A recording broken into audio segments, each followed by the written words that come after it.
जी अस्सलाम वालेकुम। यासीन आपके साथ हाजिर है। आज संडे का दिन है और जैसे कि मैं हमेशा आपसे ये जिक्र करता रहता हूँ कि जो भी इम्पोर्टेंट इवेंट्स मार्केट के हवाले से होंगे तो वो आपके साथ लाजमी तौर पर शेयर किए जाएंगे। और आज हम ये देख रहे हैं कि संडे का दिन है और 3 रोज़ा मुलाकात चल रही है जर्मनी के एक शहर बवेरिया में। और ये G7 ममालिक जिसके अंदर United state, UK, Germany, France, Italy, Japan, Canada शामिल हैं। यहाँ से एक बहुत इम्पॉर्टेंट ख़बर हमें दिखाई दे रही है, ख़ास तौर पे जो सोने का काम करने वाले हजरात हैं उनके लिए बड़ी इम्पॉर्टेंट ख़बर है। और आज ख़बर हमारे सामने ये दिखाई दे रही है कि जनाब G7 ममालिक में ये बात सामने आई है कि सोने की जो डिफरेंट ममालिक इम्पोर्ट करते हैं रूस से, वो रूस से सोना लेना बंद कर दें, यानी रूस से इंपोर्ट बंद कर दी जाए। ये बड़ी इंपॉर्टेंट खबर सामने आ रही है और ये तजवीज़ पेश की जा रही है बिल्कुल इसी तरीके से जैसे तकरीबन 1 से 1.5 महीने पहले यूरोपियन यूनियन के ममालिक ने ये कहा था कि वो रूस से पेट्रोल लेना बंद कर देंगे।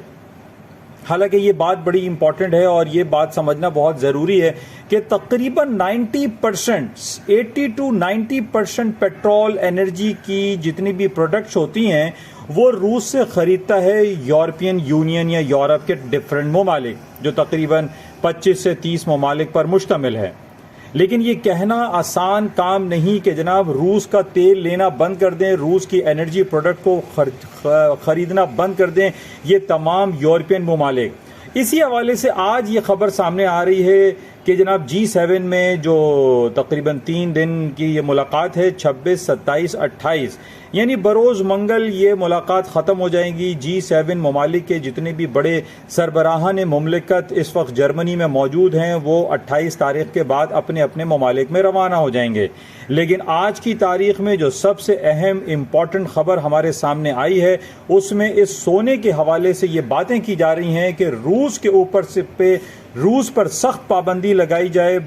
और रूस का जो फाइनेंशियल सिलसिला है, जो फाइनेंशियल क्रंच की तरफ उसको ले जाने की जो ख्वाहिश है यूरोपियन ममालिक की कह लीजिए या नेटो की कह लें या अमेरिका की कह लें, वो बहुत ज़्यादा जोर पकड़ती चली जा रही है।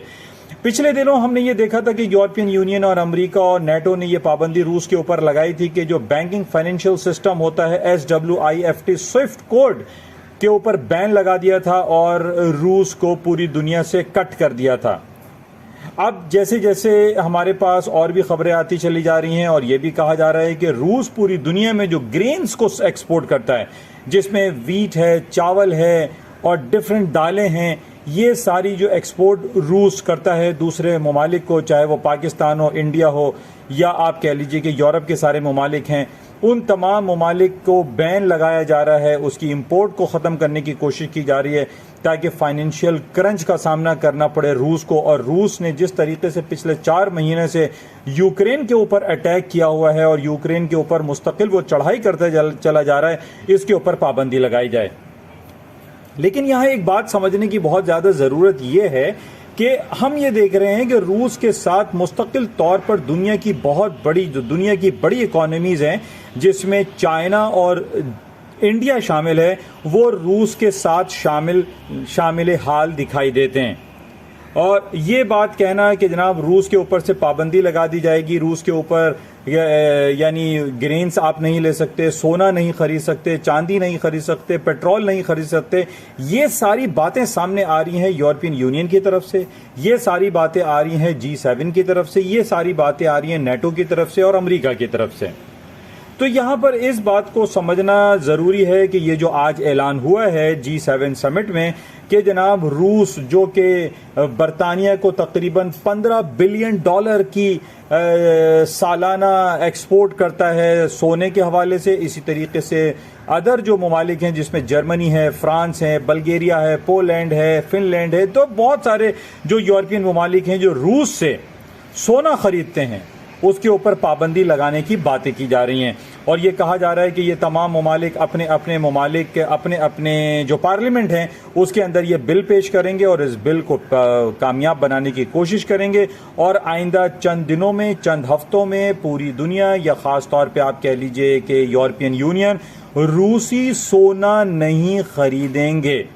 ये तो एक बात हो गई। लेकिन यहां इस बात को समझना भी बहुत जरूरी है कि अगर यूरोपियन यूनियन या दूसरे अमेरिका के दोस्त ममालिक रूस से सोना नहीं खरीदेंगे तो क्या हम ये समझे कि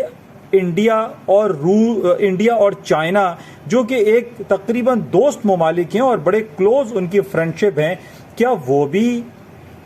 रूसी सोना नहीं खरीदेंगे? तो यहां पर इस बात को समझना जरूरी है कि यहां पर हम ये देख रहे हैं कि पूरी दुनिया में इस वक्त सबसे ज्यादा जो सोने का कंज्यूमर है, जो सोना खरीदने वाला वो मुल्क है, वो इंडिया है और चाइना है। और इंडिया में इस वजह से है क्योंकि ऑटोमोबाइल सेक्टर में तो बहरहाल ये सोना इस्तेमाल होते ही है, जैसे पैलेडियम, प्लैटिनम, ये इस्तेमाल होता है ऑटोमोबाइल सेक्टर में। लेकिन इसके साथ साथ जो एक कल्चरल वैल्यूज है, खवातीन की ज्वेलरीज हैं, वो इंडिया में बहुत ज़्यादा इस्तेमाल होती हैं और इंडिया एक दुनिया का सबसे बड़ा बायर कहलाता है सोने के इस्तेमाल के हवाले से। तो आज बहरहाल ये खबर हमारे पास तो बहुत अहमियत की हामिल है कि जिसमें ये तजवीज़ पेश की जा रही है कि जनाब अब पूरी दुनिया रूस का सोना नहीं खरीदेगी। लेकिन हम ये जानते हैं कि रूस जो है वो इंडिया को भी बेचेगा और चाइना भी इसमें हामी भरेगा और चाइना भी फ्रंट लाइन पर आ जाएगा और रूस का जितना भी सोना है वो ये दो ममालिक भी खरीद सकते हैं। बहरहाल इम्पॉर्टेंट पॉइंट यहाँ पर ये समझने की ज़रूरत है कि जब ये डिसरप्शन वाली बात हमारे सामने आती है कि जनाब रूस का सोना ना खरीदा जाए, रूस की आटा, दाल, चावल, चीनी, ग्रोसरी आइटम रूस से ना लिए जाएं और रूस की जो एनर्जी सेक्टर है वो ना खरीदे जाएं। लेकिन हम ये देख रहे हैं कि जब ये बातें सामने आती हैं तो इसमें ये पहलू सामने नहीं आता कि जनाब दुनिया के जो दो बड़े ममालिक हैं जिसमें सबसे ज़्यादा आबादी इंडिया की और चाइना की है, इस वक्त सबसे ज़्यादा बड़ा पलड़ा जो है इन दो ममालिक का है और ये दो ममालिक पूरी दुनिया की, चाहे वो ग्रोसरी हो, चावल हो, गंदम हो, सोना हो, एनर्जी सेक्टर हो, वो सब के सब ये दो ममालिक खरीद कर रूस को फ़ायदा पहुँचा सकते हैं। लेकिन इंपॉर्टेंट पहलू यहां पर यह है कि जब ये डिसरप्शन वाली बात आती है कि जनाब रूसी सोना नहीं खरीदा जाएगा, तो बहरहाल एक कंटिन्यूअस एक चेन, एक प्रॉपर चेन जो हमारे सामने बनी हुई है कि जनाब एक सिस्टम है कि रूस से सोना लिया जाएगा, रूस को एक्सपोर्ट होगा, रूस से इंपोर्ट भी होगा, चाहे वो बरतानिया हो, जर्मनी हो, ये सारे ममालिक का एक साल हा साल सदियों से एक सिलसिला बना हुआ है रूस के साथ। तो हम ये अभी नहीं कह सकते कि जनाब इस खबर के बाद सोने की कीमतों में बहुत ज़्यादा तेजी आ जाएगी और सोना जो है अपनी बुलंदियों की तरफ चला जाएगा। माइट पॉसिबल, ये हो सकता है कि जब भी हम ये देखते हैं कि जब डिसरप्शन वाली कहानी आती है, कोई हालात में खराबी के पहलू सामने आते हैं, तो उसमें सोना हो या चाहे वो तेल हो या दूसरे ग्रोसरी आइटम हो, उनकी कीमतों में इजाफा हो जाता है। बहरहाल आज ये एक ताज़ा तरीन खबर है और जर्मनी में होने वाली इस मीटिंग जो कि G7 कहलाती है, ये मुलाकात चल रही है, ये 3 दिन मुस्तकिल बरकरार रहेगी और उसके बाद ये तमाम ममालिक अपनी अपनी पार्लियामेंट में ये बिल पेश करेंगे और उसके बाद ये देखना पड़ेगा कि क्या यूरोपियन यूनियन या G7 के तमाम ममालिक वन पेज पर हैं।